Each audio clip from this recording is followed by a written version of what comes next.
Good morning, students. Hope after holidays you all will be ready for your next video. आप अपनी छुट्टियों के बाद नेक्स्ट वीडियो स्टडी करने के लिए रेडी होंगे। तो पीछे के वीडियोस थोड़ा रिकॉल कर ले, जो हमारा लास्ट टॉपिक था, जो हमारा लास्ट वीडियो था। ठीक है, होप आप सब ने देख लिया होगा ठीक से। वो था अबाउट यूआरएल, प्रोटोकॉल एड्रेस और वेबसाइट। उसके बाद हम आगे के टॉपिक्स देखेंगे। ठीक है, जो हमारा लास्ट टॉपिक था वो था वेबसाइट। वेबसाइट क्या होती है वो हमने डिस्कस किया था, उसको थोड़ा हम रिफ्रेश कर लेते हैं। वेबसाइट जो है वो आपके कलेक्शन ऑफ वेब पेजेस होती है, जिसमें एक होम पेज होता है और दूसरी सब पेजेस होते हैं, एक से ज्यादा। ठीक है, बहुत सारे अलग अलग पेजेस हों पर एक होम पेज होता है। तो एक वेबसाइट को आप कह सकते हो कि कलेक्शन ऑफ वेब फाइल्स और वेब पेजेस, जिसमें एक वेब पेज होता है और बाकी के होम पेज होता है और बाकी के सब दूसरे पेजेस होते हैं जिन्हें हम देख सकते हैं। ठीक है, तो ये था आपकी वेबसाइट। अब वेबसाइट में हम आगे के टॉपिक्स देखेंगे, जो डिफरेंट टाइप्स ऑफ वेबसाइट्स हैं। स्टैटिक वेबसाइट, हमने पहले स्टैटिक और डायनामिक वेब पेजेस का टॉपिक डिस्कस किया हुआ है। व्हाट वाज, क्या स्टैटिक होता है और क्या डायनामिक होता है। अब हम उसी चीज को अबाउट वेबसाइट देखेंगे। आपको स्क्रीन पे दिख रहा है डायग्राम और जो कंटेंट है स्टैटिक वेबसाइट के लिए। ओके, स्टैटिक वेबसाइट मतलब क्या? Static website are also known as flat और स्टेशनरी वेबसाइट। ठीक है, स्टैटिक वेबसाइट को आप फ्लैट और स्टेशनरी वेबसाइट भी बोल सकते हो। They are loaded on client browser as exactly they are stored on the web server। इसका क्या मीनिंग होगा कि जो क्लाइंट साइड मींस आपके ब्राउजर में जो आपको दिखती है वेबसाइट, वेब पेजेस, वो एज यूजुअल जैसी आपको दिख रही है वैसी ही वेब सर्वर में स्टोर होती है, जैसी आपको क्लाइंट को दिखती है। ठीक है, उसमें कोई चेंजेस नहीं होता क्योंकि वो स्टैटिक है। Such websites contain only static information। ठीक है, उस ऐसी जो वेबसाइट्स हैं उसमें स्टैटिक इंफॉर्मेशन होती है, कुछ भी चेंज नहीं किया जा सकता या कुछ भी चेंज नहीं होता है, वो इंफॉर्मेशन सेम होती है। कोई भी यूजर या कोई भी क्लाइंट उसको देखता है तो उसका जो लुक है, उसका जो कंटेंट है, सब ऑलवेज सेम होता है। User can only read information but cannot do any modification or interact with the information। ठीक है, जो वेबसाइट है आपकी सच ऐसी स्टैटिक में, उसमें सिर्फ आप अपनी इंफॉर्मेशन रीड कर सकते हो, पर उस इंफॉर्मेशन में किसी भी तरीके का कोई भी चेंज या इंटरेक्ट नहीं कर सकते हो, कुछ भी चेंज नहीं कर सकते हो। जो आपको स्क्रीन पे मीन्स ब्राउजर पे दिख रही है कंटेंट, आपको सिर्फ उसको देख सकते हो, रीड कर सकते हो, और कुछ भी चेंजेस उसमें पॉसिबल नहीं होते क्योंकि वो स्टैटिक है।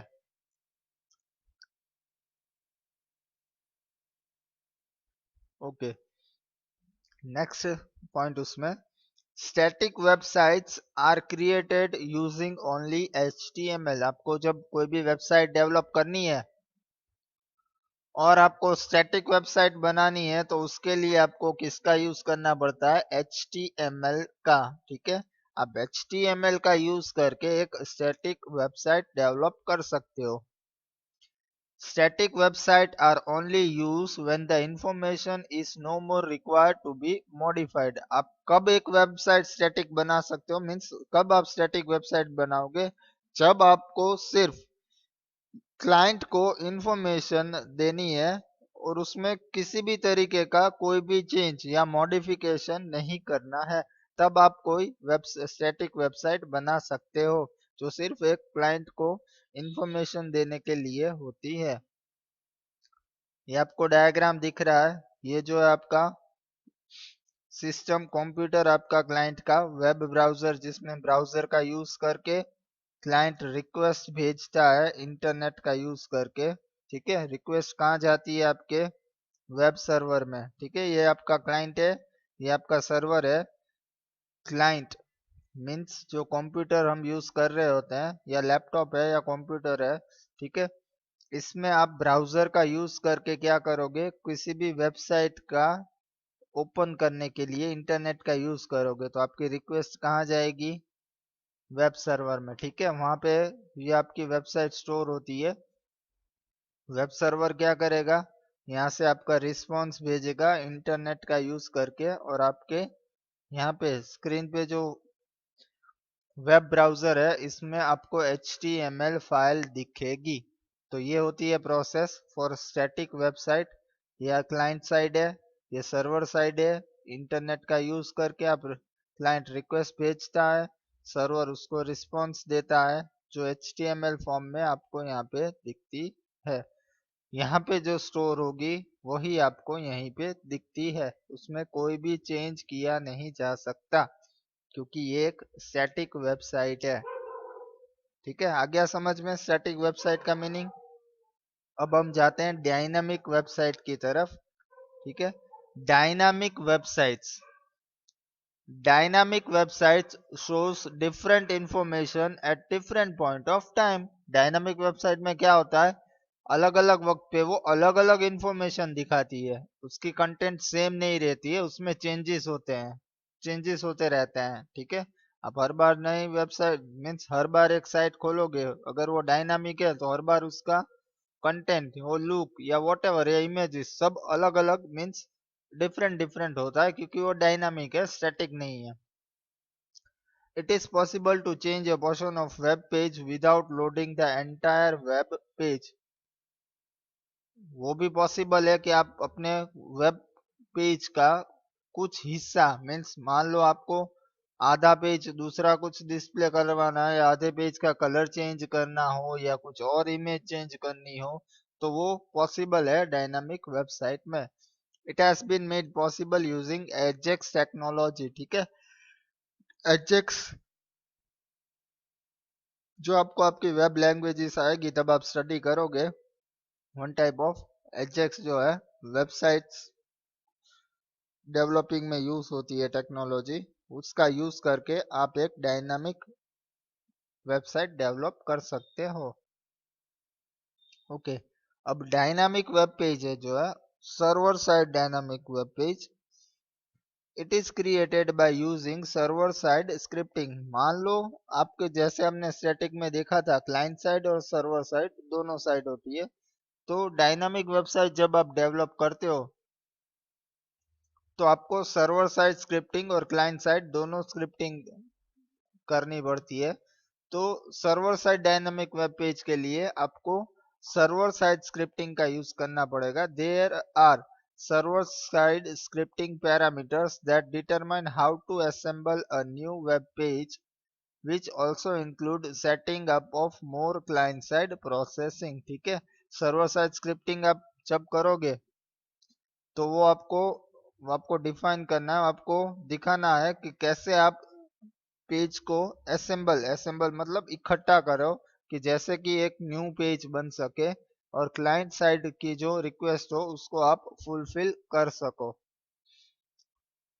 Client side dynamic web page. ठीक है, पहले देखा हमने server side dynamic web page, अब client side dynamic web page. याद रहे हम डायनामिक वेबसाइट्स का टॉपिक के बारे में डिस्कस कर रहे हैं, जिसमें दोनों पार्ट होंगे, server side dynamic web page और क्लाइंट साइड। क्योंकि वेबसाइट कहाँ पे स्टोर होती है? सर्वर में। रिक्वेस्ट उसकी कहाँ से जाएगी? क्लाइंट साइड से। तो आपको दोनों साइड की जो स्क्रिप्टिंग है, server side and client side, आपको डायनामिक वेब पेज की स्क्रिप्टिंग करनी होती है। It is process using client side scripting such as JavaScript. JavaScript जैसी स्क्रिप्टिंग लैंग्वेज का यूज करके आप क्लाइंट साइड की स्क्रिप्टिंग रेडी कर सकते हो, and then passed into document object model, फिर वो कहाँ पे पास ऑन होती है, डोम में। ये आपको यहाँ पे स्क्रीन पे डायग्राम दिख रहा है। हमने स्टैटिक का डायग्राम भी देखा था, ये डायनामिक का है, जहां पे आपका क्लाइंट होगा, ठीक है, जिसमें वेब ब्राउजर का यूज करके वो रिक्वेस्ट करेगा वेब पेज के लिए। ये जो है आपका इंटरनेट, यहाँ से आपकी रिक्वेस्ट जाएगी, कहाँ पे आएगी, सर्वर में, ठीक है। वेब सर्वर में आपकी डेटाबेस होगी, इंटरप्रेटर होगा, वेब लैंग्वेज इसका। Web server is processing request, ठीक है, वो आपकी रिक्वेस्ट प्रोसेस करेगा। अगर डेटा है तो आपकी डेटाबेस में से आएगा। जो डायनामिक वेब पेज वो रेडी करेगा वो यहाँ पे आता है फिर, ठीक है। तो इस तरीके से आपका डायनामिक वेब पेज तैयार होता है। मीन्स हर बार जो क्लाइंट है उसकी अलग अलग रिक्वेस्ट होती है और उसकी रिक्वेस्ट के हिसाब से यहाँ पे डायनामिक पेज क्रिएट किया जाता है as per user choice. Means हर एक यूजर को अलग अलग वेब पेज डिस्प्ले किए जाएंगे। ओके, नेक्स्ट जो टाइप है स्टैटिक और डायनामिक के बाद दूसरी जो आपकी वेबसाइट की टाइप है वो है रिस्पॉन्सिव। रिस्पॉन्सिव वेबसाइट किसको बोलते हैं? हमने स्टैटिक और डायनामिक दोनों देखी, अब हम नेक्स्ट देखेंगे responsive website. Responsive design means a type of design where the characteristics of the website, such as width, alignment of data, etc., will get adjusted according to the width of screen। ठीक है, अब इस point को समझने के लिए मैं आपको एग्जांपल देता हूं कि मान लो आप कोई वेबसाइट ओपन कर रहे हो, वेबसाइट ओपन कर रहे हो, उसको आप मोबाइल में ओपन करो तो उसकी स्क्रीन मोबाइल की, बट ऑब्वियस है आपको पता है कि उसकी स्क्रीन में भी छोटी होगी। आप वही वेबसाइट किसी कंप्यूटर में ओपन कर रहे हो या अपने लैपटॉप पे ओपन कर रहे हो, लैपटॉप और कंप्यूटर में भी अलग अलग स्क्रीन की विड्थ आती है। तो ऐसी वेबसाइट जहां पे आप अपने, जहाँ पे जो वेब पेज आपको डिस्प्ले होता है वो आपके डिवाइस, आपकी स्क्रीन की विड्थ, जो स्क्रीन की लंबाई होती है उसके हिसाब से वो अपनी विड्थ एडजस्ट करता है, ठीक है। उसके विड्थ, अलाइनमेंट मतलब लेफ्ट जस्टिफाइड हो, राइट जस्टिफाइड हो, सेंटर हो, वटेवर, वो जो सब कुछ है वो खुद एडजस्ट करता है with the help of screen. तो उसको क्या कहा जाता है, responsive. This means that you are serving different web pages to user with smartphone, tablet और a laptop, ठीक है। इसका क्या मतलब है, दैट आप जो है ऐसा वेब पेज यूजर को दे रहे हो जो अपने, जो स्मार्टफोन पे देख रहा है या टैबलेट पे देख रहा है, लैपटॉप पे देख रहा है, उस हिसाब से आपका वेब पेज और उसकी फॉर्मेटिंग डिस्प्ले की जाती है। तो उसको बोलते हैं रिस्पॉन्सिव वेबसाइट, ठीक है। This characteristics implemented on the code, ये किस तरीके से होगा, आपको उस तरीके की कोडिंग करनी पड़ती है। This has got nothing to do with a specific design pattern, उसके लिए आपको जो डिजाइनिंग आप करते हो उसको, उससे कंसर्न नहीं है, पर आपको उस तरीके से कोड लिखना है जिससे कि आपका वेब पेज खुद एडजस्ट हो जाए। Okay, next point, irrespective of how your website look, you can make a responsive design। ठीक है, आपको उससे कुछ फर्क नहीं पड़ना चाहिए कि आपकी वेबसाइट कैसी दिखेगी, पर आप एक रिस्पॉन्सिव डिजाइन क्रिएट कर सकते हो। This is rather a functional aspect than a design aspect, ये क्या एक फंक्शनल चीज है, डिजाइनिंग से इसको कंसर्न नहीं है। even though the functionality is achieved by the designer. ठीक है,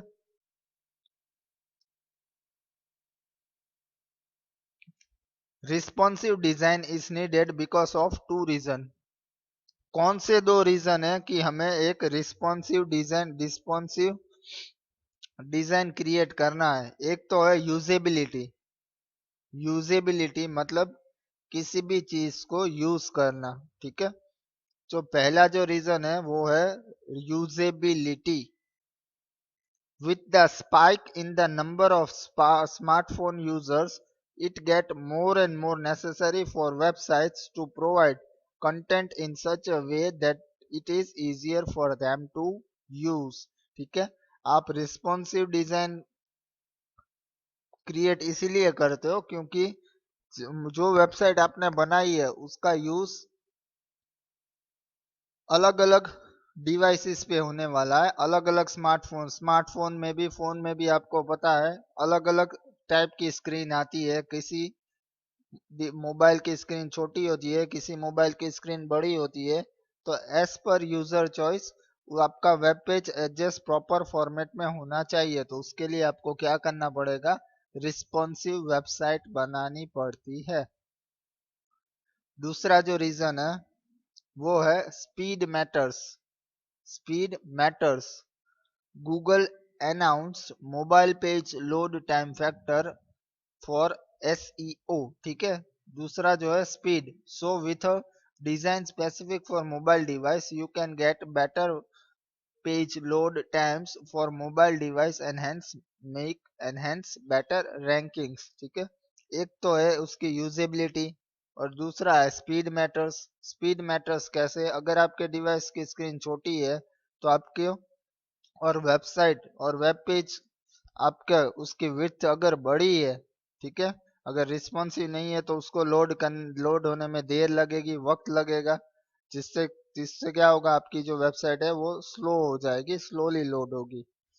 तो उसकी जो स्पीड है वो मैटर करती है। अगर आपकी रिस्पॉन्सिव वेबसाइट है तो वो आपके स्मॉल स्क्रीन है या बड़ी स्क्रीन है उस हिसाब से एडजस्ट हो जाती है और वो स्पीडीली लोड हो जाएगी। तो ये दो रीजंस हैं जिसकी वजह से हमें एक रिस्पॉन्सिव वेबसाइट क्रिएट करनी पड़ती है।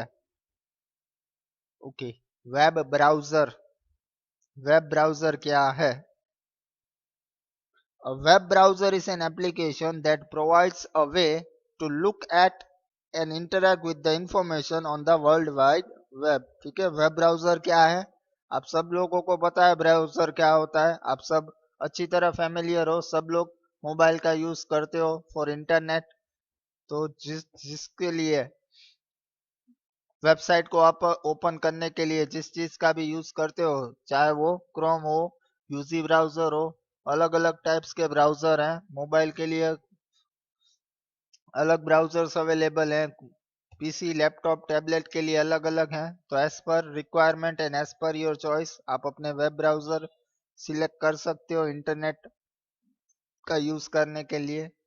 तो ब्राउजर क्या है? एक एप्लीकेशन है जिससे जो हमें